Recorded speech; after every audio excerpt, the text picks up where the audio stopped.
If the war in Ukraine stops or freezes, and if NATO does not simultaneously rearm, then within about 5 years, Russia could be ready for a large-scale war in Europe. This is what the Danish Defense Intelligence Service writes in a new threat assessment, stating that the military threat from Russia will increase in the coming years. The assessment also states that there is currently no threat of a regular military attack on Denmark. Part of FE's justification for a possible large-scale war is that Russia, in parallel with the war effort in Ukraine, has initiated a major reconstruction and reform of the country's military forces. However, over the past year, that effort has gone from primarily being about reconstruction to being an intensified military buildup with the goal of being able to fight a war against NATO, the threat assessment states. Russia has already managed to upgrade its capacity to both modernize military equipment and has also significantly increased its military production. Russia can already today free up resources for its rearmament vis-à-vis NATO, not least because of the financial and material support the country receives from outside. It continues. If the war in Ukraine stops or freezes, Russia will be able to free up significant military resources and thereby increase its military ability to pose a direct threat to NATO. In that case, FE estimates that Russia will, over the course of about 6 months, will be able to fight a local war in a country bordering Russia. Approximately 2 years will pose a credible threat to individual or multiple NATO countries and thus be ready for a regional war against multiple countries in the Baltic Sea region. About 5 years could be ready for a large-scale war on the European continent without the US getting involved.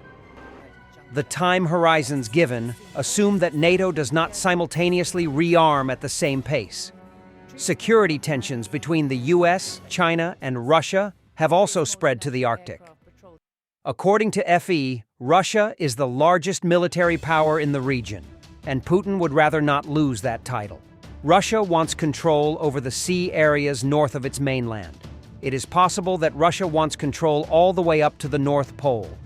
Russia's maritime doctrine from 2022 opens up the possibility of using all means to defend Russia's interests north of the country, including military force, writes FE. According to the Danish Defense Intelligence Agency, the threat of a regular military attack against Greenland and the Faroe Islands differs from the threat against Denmark. The reason is that Russia sees the two countries in a North American context, writes FE. This means that Russia will not necessarily involve Greenland and the Faroe Islands in a European conflict, and that the country's strategic interest in the area is more linked to its relationship with the United States than with Europe, FE writes in the assessment. So Russia is less willing to engage militarily with the United States than with several European countries at once, because it would have far greater consequences. There is direct war on the battlefield, and then there is hybrid war, be it espionage, shadow fleets, cable damage, and everything in between. Russia is a frequent user of this, and the country has an extra willingness to take risks here, FE estimates. The reason is that Russia probably does not believe that the hybrid instruments risk triggering NATO's Article 5. In other words, the so-called Musketeer Oath, the agreement that an attack on one NATO country is an attack on all NATO countries.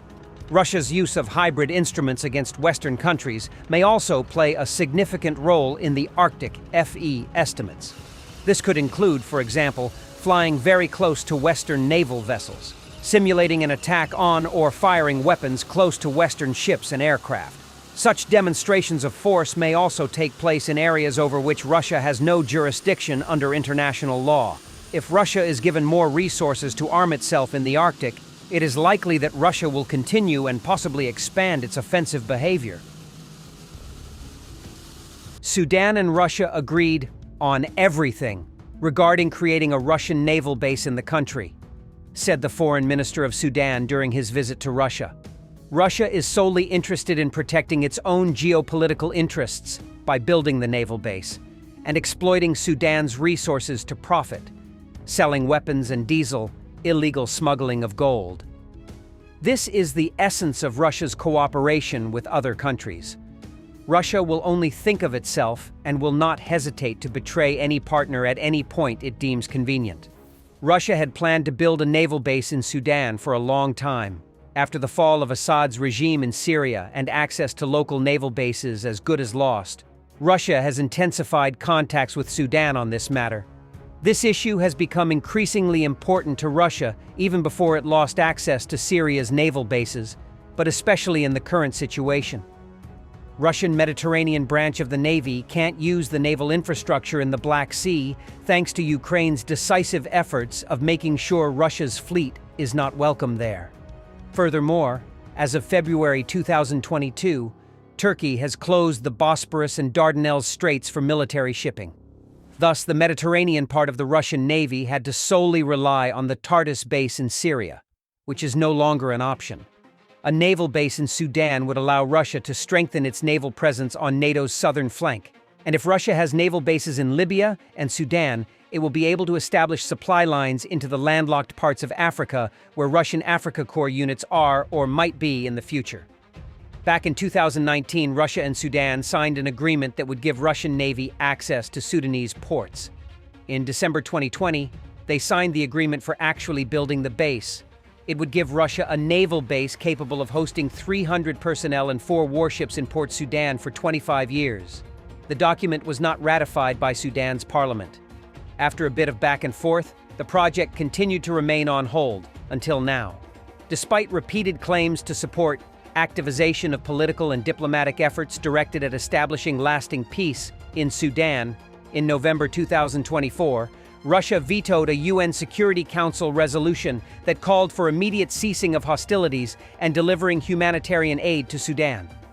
All the other 14 members of the UN Security Council voted in favor of the resolution. There have also been repeated claims that Russia has been secretly funding both sides of the conflict in the war-torn Sudan. Russia chose obstruction, standing alone as it voted to imperil civilians, while funding both sides of the conflict. Yes, that's what I said. Both sides.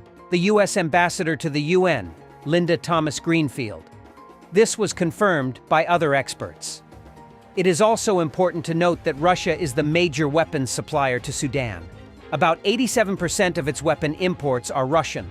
To make matters worse, Russia has been illegally smuggling $13 billion worth gold out of Sudan per year. The country is one of the largest global gold exporters. In addition, Russia has been shipping diesel to Sudan despite EU and US sanctions. Sudan is currently in the middle of a civil war between the Sudanese armed forces and the Rapid Support Forces. It is the least developed country and among one of the poorest countries in the world. I was not able to find any information about Russia's humanitarian aid for Sudan or Russia's efforts to help rebuild the country or help its long-suffering civilians. Stabilizing the situation in Sudan will create conditions for the further gradual development of our bilateral relations. As one of the main areas of cooperation, we consider economic activities in the field of assisting Sudan in developing the country's mineral resource base. There is already a good mutually beneficial experience here. Thanks for watching, and don't forget to subscribe. Also, if you want to support Warthog Defense, please become our member and get early access to new videos, exclusive members-only videos, and become administrator in comment section. The membership link is in the description. Every day. We had a guy last week, it's 6 rescues in 6 days. You know, he's doing the job every day.